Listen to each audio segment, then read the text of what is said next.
Hey, how's it going? It's May 15th, 2022. This is your daily sweet talk. I just hit myself in the face.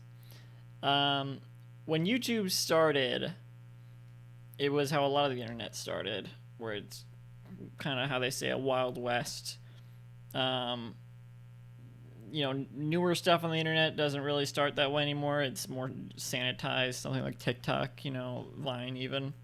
Um, that's just how the internet is nowadays with stuff that gets big, stuff that everybody uses.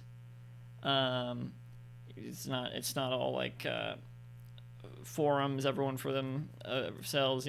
People with random people with all the power. It's just the big companies. But when YouTube started, it was just a site someone made, and it was just a site a few people made, and people would just you could upload videos there, so people would upload like TV shows cut into clips to fit the upload limit, but just like, oh, here, you wanted to watch this episode of Bone Chillers from the 90s, here you go. You can just watch it on YouTube, and you kind of probably still can now, but it's a lot, it's a lot different. That stuff was kind of shut down because of copyright. You can't do that. You have to torrent it. You have to pirate it if you want to see stuff like that. You can't just go to YouTube. You have to watch something online free. But there is still stuff like that on YouTube, with like watching clips of shows and whatever. But it's when YouTube started, it was just like, here you go. Here's a thing I have. You can watch it. Now, it's let me find clips from a show I know is popular.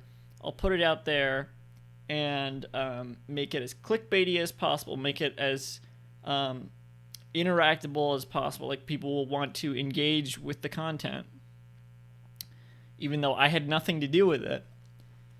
And they'll exploit the algorithm in that way. And a lot of stuff on YouTube is made with that mindset. This is just one example.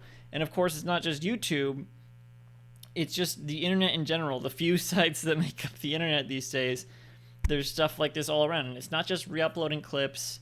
It's people will take popular tweets and repost them verbatim. People will repost memes, people, This is what I call, like, spam, basically. I call this stuff spam. Because what else is it? If on YouTube, in your email you would get spam, and now it's all filtered out. It's still there, but it's filtered out. But that's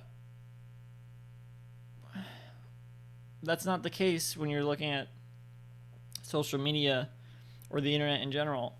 All that stuff is just right in the forefront. People will pay to have their spam advertised to you, to lie to you with their headlines that mean nothing. You go to their site and it's just a bunch of like headlines that mean nothing. Clickbait articles. It's so exhausting, and it doesn't need to be this way. There's ads for games as well, mobile games. They're not advertising at all, like they say. It doesn't need to be this way. There could be. I'm not saying this needs to be like restricted. That would be good, but really, we need to encourage people to not engage with this stuff, because that is what fuels it. That's the main thing that fuels it, is engagement. If you don't click on these things, if you don't look at these things, then they lose all of their power. So just don't look at it. And I'm not saying I never look at this stuff. I'll watch a Family Guy Funny Moments compilation, Sometimes, not really. But I'll see a Family Guy clip and I'm like, what is this? I don't click on it.